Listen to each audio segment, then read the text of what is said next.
Shalom. First and foremost, as always, I want to give all praises, honor, and glory to Yahweh, Ba'ashem, Yahushua, Ba'ashem, Rakakodash.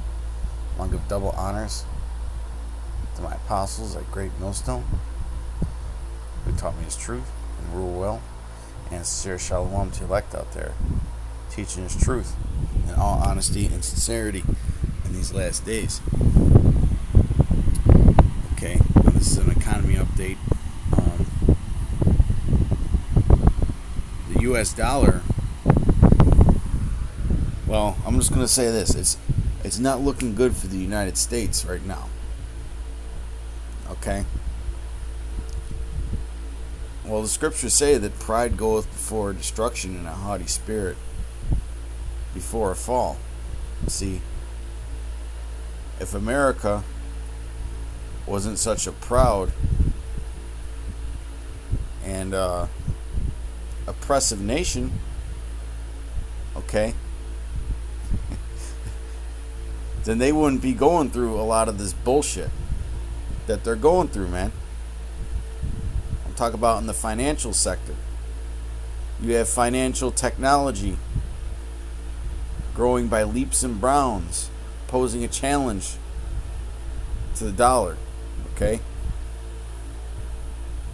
You have Fitch just downgraded the credit rating of the United States from AAA to AA+. Now, I believe they've done that before, and then they raised it up again because they got the debt somewhat under control. But, I mean, just look at this administration, okay? Because that's one of the things that they listed. Was they really don't have any confidence in the U.S. government. Nobody in their right mind has any kind of confidence in the U.S. government right now, okay? Especially to make America stronger. Okay, and then you have the upcoming Brics currency, which I don't think it's really going to do much as far as market share. You know, market share as far as cross-border payments, things like that. But one thing that it's going to do is it's going to neutralize America's ability to pick on weaker nations. Okay, which has been one of its strengths. Okay. Which has been one of its strengths in the past years because their economy just hasn't been keeping up, you know. There's so many problems here as far as infrastructure and crime. Okay, so the U.S. has to use its position of power to be a bully. And I'm going to say this, there's also two sides to the coin. Okay?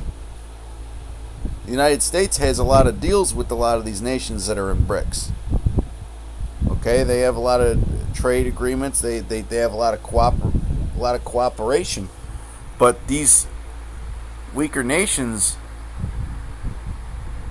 are saying, "Hey, you know, we're going to join Brics because we're tired of you telling us what to do and weaponizing your dollar." So these nations, they may still work. They're still going to work with the United States. A lot of them. Okay. If you watch these podcasters on social media, you would think otherwise, but they're still going to work with the United States. But this is going to limit the United States' ability, okay, to bully other nations around. Okay, as far as sanctions and things like that. But confidence in the United States is eroding, okay? Just look at who you have as a president. He's a joke. This is an article from Kitco, okay? And I've been covering this XRP lawsuit. I've been covering FedNow. Okay, XRP is working with a bunch of different nations on how to integrate their CBDC projects into their blockchain. Okay? And we know that the SWIFT system is ISO 20022 compliant now. Okay? So it's ready for blockchain. It's ready for crypto. Okay? That's why the Fed now is so, the Fed now was perfectly timed for the United States, man. Basically, that Fed now just saved the U.S. dollar's ass for a little while, man, in the short term. Okay? It saved the U.S. dollar's ass in the short term. Mid to long term, we'll have to see how things play out. You know? Which I honestly don't think there's such thing as a long term for America anymore. It's pretty much short and mid term. Because the Most High is making everything move real fast, man. Okay? This is from Kitco. It was posted a few days ago. Wells Fargo analyst predicts XRP price will hit $100 to $500. Now, when I read this article, brothers, you may have to pause it and really think, because this guy breaks it down, man. He breaks it down. You got, because I'm an XRP holder, okay, and I've heard all the bullshit. There's no way it could ever get to $100. It's mathematically impossible. Well, not really. Okay? Not really. Because there's a lot more to things than just market cap, okay? Eye-popping price predictions are common once bullish energy returns to the cryptocurrency market. And the current cycle is no exception, as one analyst from Wells Fargo predicts that XRP could skyrocket as high as $500 over the next 4 to 7 months. Slack you, let me Eye-popping price predictions are common once bullish energy returns to the cryptocurrency market, and the current cycle is no exception, as one analyst from Wells Fargo predicts that XRP could skyrocket as high as $500 over the next 4 to 7 months. Shannon Thorpe, a business support manager at Wells Fargo, shared her insights into the XRP token on Saturday, saying that while the XRP community, commonly referred to as the XRP Army, is more divided than ever, she sees a positive future in the near term thanks to the recent ruling that the XRP token is not a security. Okay? One side looking at only charts, taking cues from the past and trends that follow Bitcoin to draw short-term price predictions, she said. Whilst others cling to utility. Okay? Utility. Meaning actual fucking use case. XRP has it, Bitcoin doesn't. Okay? Believing that partnerships and the replacement of antiquated systems, which is the system that we're on right now, an antiquated system, will drive price. Now I want to get into partnerships. Okay? Look up some of the partnerships that a lot of these financial technology cryptocurrencies and blockchains have, man. Okay? Look them up. All right? Asia is probably a couple years ahead of the West when it comes to moving towards blockchain technology from their financial sector. Okay? The WEF has a bunch of other partners. Ripple or XRP included. Okay? There's a saying, follow the money. believing that partnerships and the replacement of antiquated systems will drive price. Neither side has been correct, nor in the future will either side be correct, okay? The truth is always somewhere in the middle.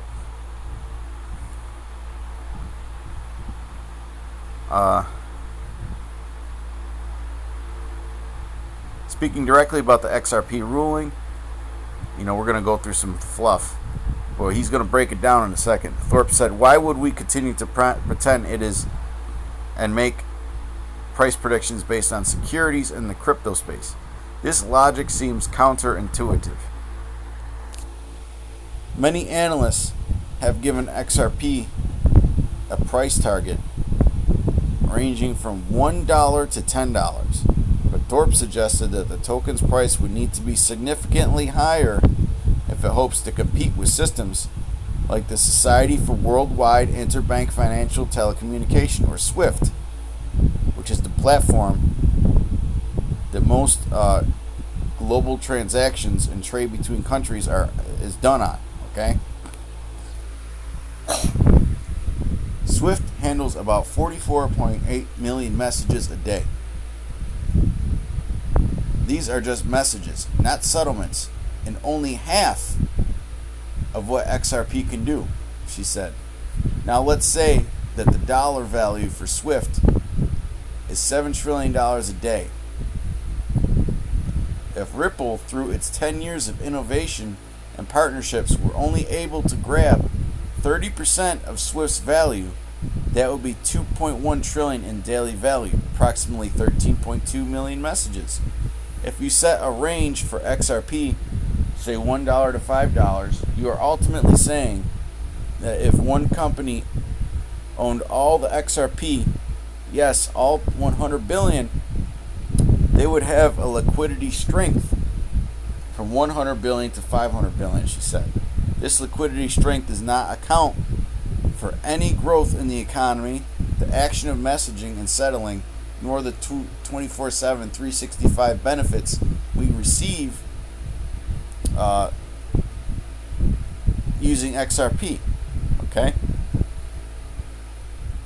If I were to send a $700 million transaction with a liquidity strength of, say, $1, that is roughly 10% of all that bank's XRP, Thorpe noted. Furthermore, there is more than one client, and no one wants to break that $750 million into $750 million or $1,000 transactions, each having a burn rate. Okay, because it's deflationary. In this scenario, one bank holds all the XRP liquidity. In reality, there are numerous small investors that hold the token. A portion of the XRP supply has been permanently destroyed, and multiple large banks also have an allocation. Okay? If I had to guess, there are 50 to 75 billion XRP at any one time supporting liquidity strength, Thorpe said. Now spread that across, say, 300 to 1,000 different banks, liquidity providers, and governments. Okay? So that's about what? $75 million XRP dollars per dollar for each bank and or liquidity provider. Okay? Now let me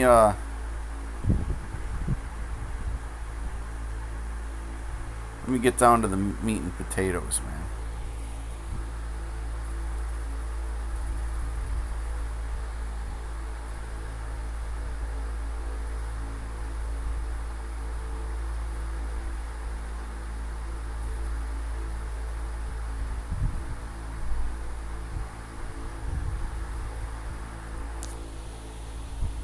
Okay.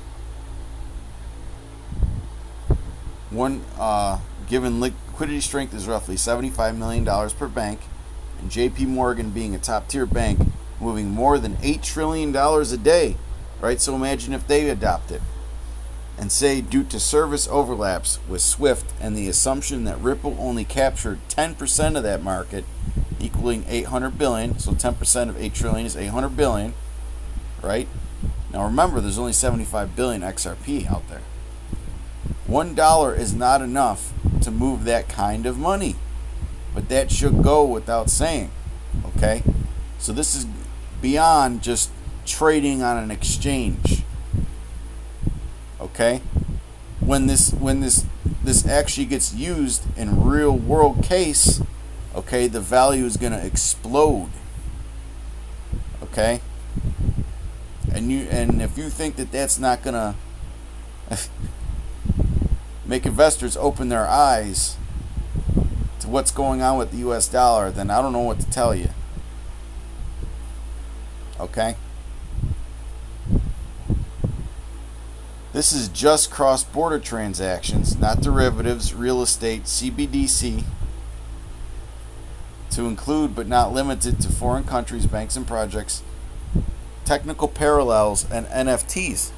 Based on these facts, Thorpe said, her price prediction is anywhere from $100 to $500 near short term. It all boils down to liquidity strength. If XRP is $100 at a supply of, say, only 50 billion, that makes a liquidity strength of $5 trillion. Okay? And at $500, that gives us a liquidity strength of $25 trillion. Wow. She said this gives the market room to breathe, allows for growth, and ensures no one company needs to own billions of XRP to perform day-to-day operations. As far as how and when this will happen, Thorpe said it would happen at a flip of the switch. Okay? A flip of the switch. I know y'all have heard that term before. They're going to flip the switch on the dollar. They're going to flip the switch on the financial system. Okay? The breaking is going to come in an instant.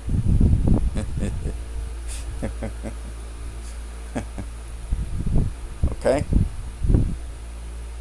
I say this as I believe there has been an evaluation for XRP like gold, she said. This is how they will price you out.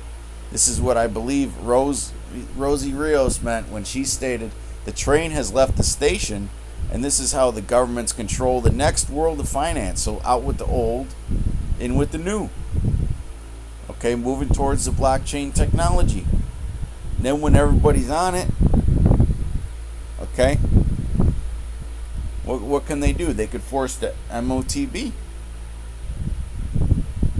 Okay, they could force the MOTB.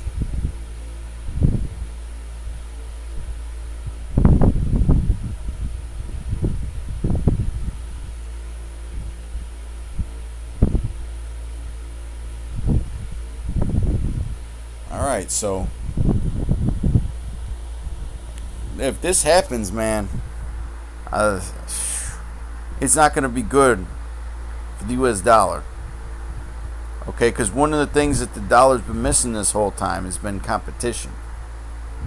Okay, a lot of people point to China, but China doesn't have the financial infrastructure, nor do they have the capital markets to handle the chief reserve currency of the world. Okay, this new system is made, this financial technology system or blockchain system is made, okay, to replace, like it says here, this antiquated system that we're in right now. Okay, and when they jump on, they're not going to look back. Okay, but that's the pride of the United States, man. Okay, that's the pride of the United States, man. They could easily jump on board with this. They could tie the dollar to this thing if they wanted to. Okay?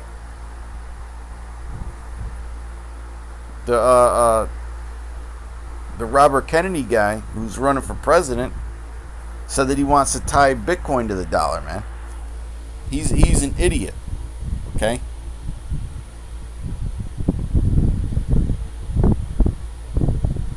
So the world is moving on, man. Leaving America behind. Okay, especially with that credit downgrade, man. It's really gonna limit. It's really gonna limit America, man. They spend like drunken sailors. Let me get this in Habakkuk. This is Habakkuk 2 and 5. Yea, also because he transgresseth by wine, he is a proud man, neither keepeth at home, who enlargeth his desire as hell, and is as death, and cannot be satisfied, but gathereth unto him all nations, and heapeth unto him all people. Shall not all these take up a parable against him, and a taunting proverb against him, and say, Woe to him that increaseth that which is not his? How long? And to him that ladeth himself with thick clay. And that thick clay is talking about the debts, man. America has gotten itself in such a serious financial situation by playing world police, okay, that it's at the point of no return, man. Okay, they're very limited to how they can operate right now, and and going forward in the future. Okay, now let's get this in Isaiah. Well, the scriptures say that what? The eyes of the Lord are against the sinful kingdom. Okay, the Lord knows that one of the things that gives the United States its superpower status, in fact, the main thing is the fact that the dollar is so widely used. It's the chief reserve currency of the world. Okay? But here it is. Well, this is going on, right? This storm is going on. Okay? Your leaders, well, Babylonian leaders, are asleep at the wheel, man. Okay? And the people don't care. The people do not care, man. They're in a deep sleep. Just like we always get into how the simple ones love simplicity, man. Americans do not care about what the fuck is going on. Okay? They just don't care. You know? And that's going to be part of their downfall, man. They're very settled on their lees, man. They got their head in the clouds. Head in the sand, like they say. Okay? They're too concerned with social media and perversions. Okay? Here it is. Your whole financial prowess is about to be destroyed, and all you care about is, you know, the hybrids, the thingamajig peoples. Okay?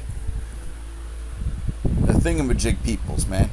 That perversion, that perverted lifestyle, man. The alphabet peoples.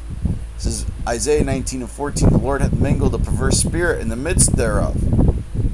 So instead of paying attention and focusing on things that matter, okay, the United States is just completely lost. Okay? And it's reflecting on, and the people are reflecting on the leaders, man. The mind state of the people is basically the same as their leaders. And they have caused Egypt to err in every work thereof. It seems like America can't do nothing right, man. They could have easily rode this train. They could have easily rode this train, man. Okay? It's like they don't even see the threat coming. That's an error. Okay? As a drunken man staggereth in his vomit, neither shall there be any work for Egypt which the head or tail, branch or rush may do. Okay? So this is talking about what? An economic collapse, man. Or a bad economy. Okay? People struggling just to survive. In that day shall Egypt be like unto women, and it shall be afraid and fear because of the shaking of the hand of the Lord of hosts, which he shaketh over it. Okay? So, the Lord is going to shake this place up, man. These people got their head up their ass. Okay? You know? A rich man's wealth is his strong city. Well, when your wealth is tied to U.S. dollars, man, you better think twice. Okay? That's why a lot of these top analysts are saying, don't even bother saving money. Don't even bother saving money. Don't leave your money in the bank. Okay? Invest in it. Invest it. That's what they're saying. Okay?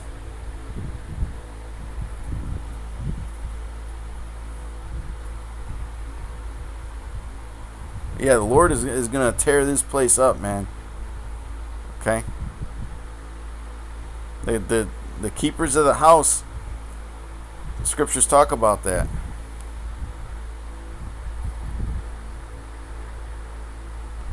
Ecclesiastes 12:1. Remember now thy Creator in the days of thy youth, while the evil days come not, nor the years draw nigh, when thou shalt say, I have no pleasure in them.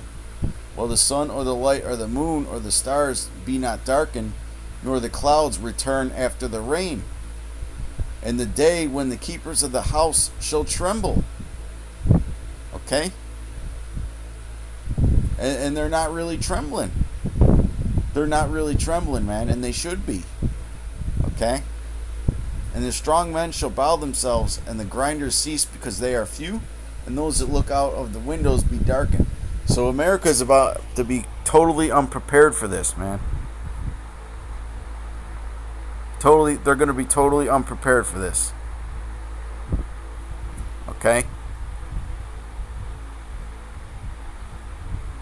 So keep your eyes open, and ears. Till next time, Shalom.